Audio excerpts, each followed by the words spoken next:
bullshit. That's right, bullshit, cow shit, chicken shit, horse shit, whatever you're gonna do. Today we're gonna talk about manure and why you have to be really careful with manure. Not just because of bad bacteria, but because it can actually be a negative in your garden.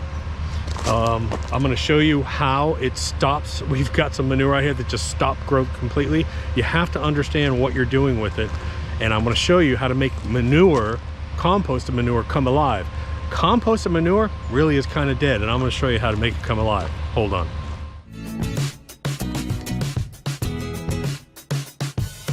Morning. A lot going on today. We tree guys are here, and they're taking out some trees around the shed, and then they're gonna cut that. See that one limb right there? That thing scares the hell out of me every time a storm comes by. Then the irrigation guys are gonna come finish up, do his work out here. But today I'm gonna talk about shit. We're gonna talk about cow manure, horse manure, chicken manure, a couple different things, and especially this composted manure that we have and how to bring it back to life. Because believe it or not, composted manure, while it has a lot of organic matter inside of it, typically it just isn't alive. So I'm going to show you how to bring it back to life. So John and Jeff pulled up and they went, gosh, how far of a drive was that? 25? 45 minute drive, 30, 45 minute drive. Damn, that's longer than I thought. So they went, this guy's got these piles of composted horse manure that have been composted for 1 to 2 years. So here is the manure that's been composted, and it smells good. It smells like dirt. So what I'm doing is I'm having them put probably about a 6-inch layer or so of the composted. Then we're going to sprinkle some dirt booster on there, and then we'll put some wood chips.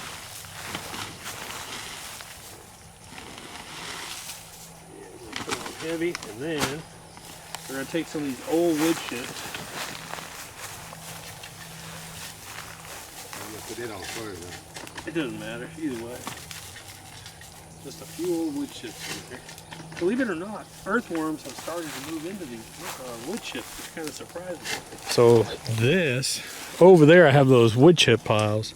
This is the very, very bottom. It's starting to turn black. So what it's doing is it's pulling nitrogen up from that soil, starting to decompose, and we're throwing a little bit in here just to add something else to this. So we've got the composted horse manure, dirt booster, a little bit of wood chips. We'll let this sit, and this will be awesome. Man, that chipper truck is loud. Okay, so let's get to the point here. The best thing you can probably buy for a garden is composted manure. You don't want to put raw manure, and I'll show you why here in a second. Composted manure, this is 1 to 2 years old. This is horse manure. Doesn't smell, it smells like dirt. But the problem is composted manure usually doesn't have a lot of biology inside of it. It doesn't have a lot of microbes. It doesn't have mycorrhizal fungi. It doesn't have a lot of the good stuff that it makes it alive. It's typically pretty dead when it's this old. So what you want to do is you want to bring it back to life. And the way you bring it back to life, let me explain what we did. The guys went over and picked up a load of this, and I actually found it on Facebook Marketplace. There was a guy selling it for $8 a scoop. So I had him bring a whole trailer load. We put a layer about 4 to 6 inches, dirt booster, and then some old wood chips. Layer, dirt booster, old wood chips. We kept doing that, and then we piled it up. And shockingly, I didn't think that it would activate it all, but shockingly, I came out this morning and I got temperature readings of over 100 degrees on this thing. I was kind of shocked. I thought it was gonna be too dry. So when you activate this, what ends up happening is all that organic matter starts to decompose. Microbes come alive, mycorrhizal fungi come alive, and I'll show you that, the white mycorrhizal fungi here in a minute, and it becomes this living, amazing product that you can put either in your soil or top dress with it. What we're doing out here is we're top dressing all these rows because we've already got dirt booster in the soil. So we have a big garden, but let me show you why you don't want to use just plain manure. So last year I had a guy, John had a guy that would go to one of the chicken houses and he would hand shovel a load of chicken manure and bring it out. The problem with chicken manure is probably, besides pig, it's probably one of the worst smelling manures, and it stinks. I mean, you could smell it for a mile away. And when they spread it on the cow fields out here, the same thing. Most of your cow farmers will spread it on your pasture. Man, you got a whole week of shit coming in your face. But this is our, we'll call it the amazing garden. This is absolutely incredible. Oh, I love this. About 7,000 square feet. We just put trellises in. I'm doing a video on the post hole digger here soon. But I want to show you something. I had my guys last year, they ran rows of this regular chicken manure, and you can see the rows. See it right here? That's a row. See this row right here? And look what's growing on it. Nothing. Here, we put a row in here. Nothing wants to grow on it. Here, nothing wants to grow on it. This is really evident here. Look at that. Look at that dead row right there. Nothing wants to grow on that. Now, is that because of pH? Is it because of something high in it, a nutrient? Who the hell knows? All I know is it's not a real beneficial thing to just dump into your soil. You want that composted manure. So what we did was, these plants you see in here, the only thing they've had is we came in, we're doing strip tilling. If you don't know what strip tilling is, Google it, you got to learn. We're doing strip tilling, which is one till, big green space, natural clover and all kinds of stuff. Then you have another strip till. And we basically won't till these again ever. We'll just keep top dressing these rows. But look at these plants in here. Isn't that gorgeous? All my plants in here are just booming. They're just thriving. They're growing like crazy. And all that we have to this point has just been dirt booster in the soil. Now, yesterday we took some of that compost, then I have him just going around each plant putting a little bit of that compost around each plant. But let me tell you what, man, it's amazing. Let me show you these squash plants. Now, the zucchini and squash plants I bought live, and they were about this tall when I bought them. They were just tiny little plants, and that was only, I want to say, a week and a half ago, 2 weeks ago. Look at them now. Is that crazy or what?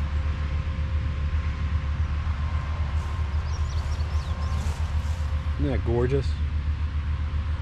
I'm gonna put my foot next to it so you can get some perspective there. I gotta say, I'm gonna take you up to the cornfield, and if you haven't seen that already, I'm gonna show you the difference of putting dirt booster into the soil and not putting it in. But if you're thinking about some kind of manure or compost, go on Facebook Marketplace, Google it locally in your area, buy some composted manure that's already been composted, bring it in and do this method. Just put a layer dirt booster, spray it with a little bit of water, and just let it sit for 24 to 48 hours. And as soon as that thing starts to heat up, it's ready to go. You don't even have to wait for it to cool down. We've learned, just go ahead and just start top dressing it, if you have a garden right now. So let me take you up here. I got to spray this pile, but I want to take you up to that cornfield real quick and show you that. This cornfield was just a last minute thought. David was here, he had his tractor, so he ran a couple rows. I threw out a ton of hybrid 85 corn because I figured the deer are going to eat half of the sprouting corn. But then I also threw down brassica and clover, because here's what we did. We bush hogged this field, then I sprayed the field, and we killed everything off. And look at it now. What, 2.5, 3 weeks later? Look how gorgeous it is. And that's just starting. This thing will be this massive, lush green field in here. But on 4 of these rows, I put dirt booster down while I was sort of working the dirt, because he tilled it too hard, and so I wanted to get it back into the soil. And you can see obviously where the line is that I stopped. So this row right here, 1, 2, 3, and 4 had dirt booster added. These did not. This is the most shocking This is probably the most shocking test result that I have ever encountered. And you can see this corn is dark green. Even the brassica that's in here, the radish, that's all dark green, and that's 14 inches tall. This corn is light green and is 6-7 inches tall. Let me move down, and it's even more predominant down here. I guess I was dumping a little heavier. Oh, that's a nice poo. Deer poo. But look at this right here. Now, is that crazy or what? So, dirt booster in the soil, no dirt booster in the soil. That's just insane. And it's not just the corn. Look at the brassica here. Look at this. Look at that turnip leaf right there, okay?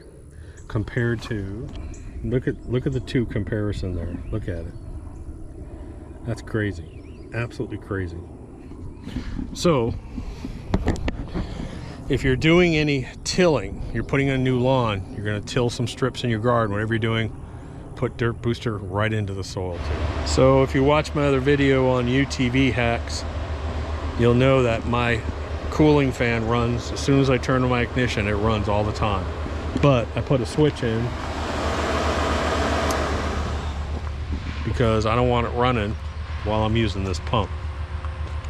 Just thinking, man. So this is dry, and I'm gonna add some water to this and mix it up just to sort of increase that activity right now. So I just hook up my pump, I plug it in 12 volt, and I'll show you it spraying. All right, so all I gotta do is turn the power switch on in my cab. So basically I have a Craftsman storage tub in my back of my thing, 12 volt power. And I can go around, I can water this garden and do whatever I need. That's really cool.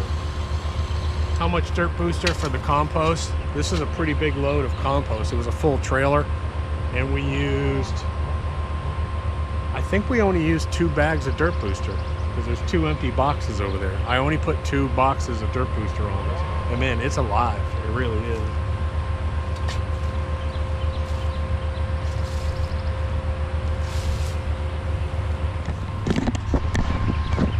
Can you see that steam coming off of there?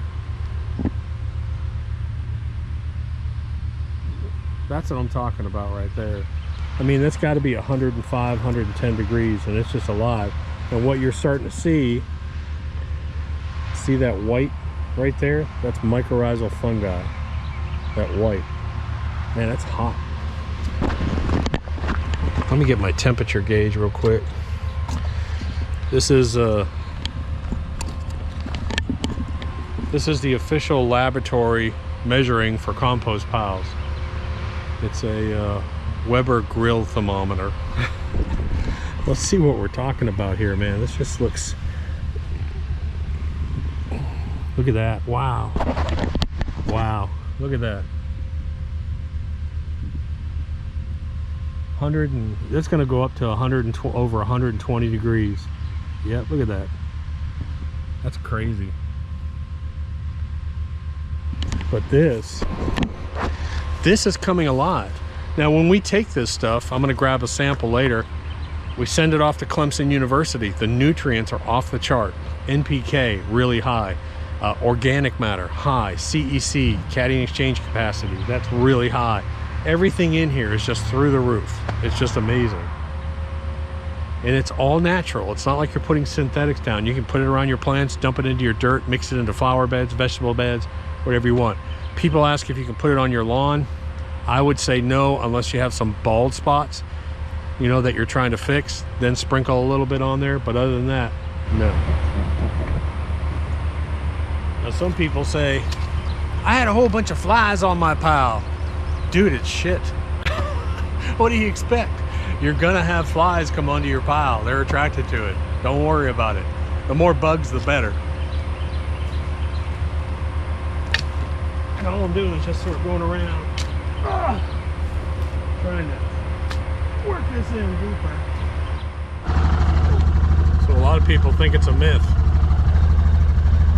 You see the cows laying down over there? They know when it's gonna rain. So it's interesting, for gosh, what, for 4 years now we've been doing this testing on this kind of stuff. And then last year, the Andersons, they used to have a spray packet for the mycorrhizal fungi and the bacteria spray. It was a 2-step process.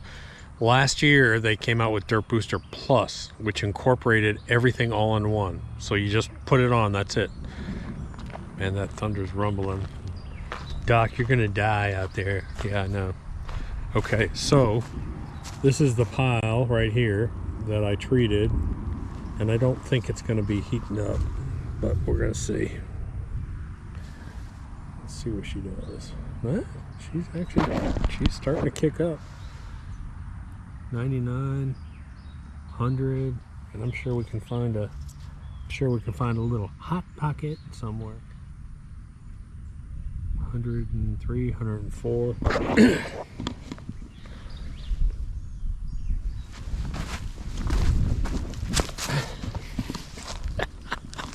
I almost fell in a whole pile of shit. Oh, dude, I'm rushing. So I was sending pictures of some of these test results up to Anderson's and some of their people up there, the research people and product people. They had all these kind of questions. They were like, well, did you put NPK on this side? I said, dude, let me make this real easy for you. I have a 40-acre property. I have all kinds of agricultural stuff going on here between the fields, the crops, and everything else. I said, there's only one place I'm using NPK, synthetic fertilizers, and that's on my backyard. That's it. Everything else is all natural. It's all Dirt Booster, and that's it. It's the only product we're using up here. Just Dirt Booster, whether it's in the soil or in the compost piles. And they were amazed at the pictures I was sending, the test results. But that's it. That's all we're using. We're not going to use any fungicides, no insecticides, nothing.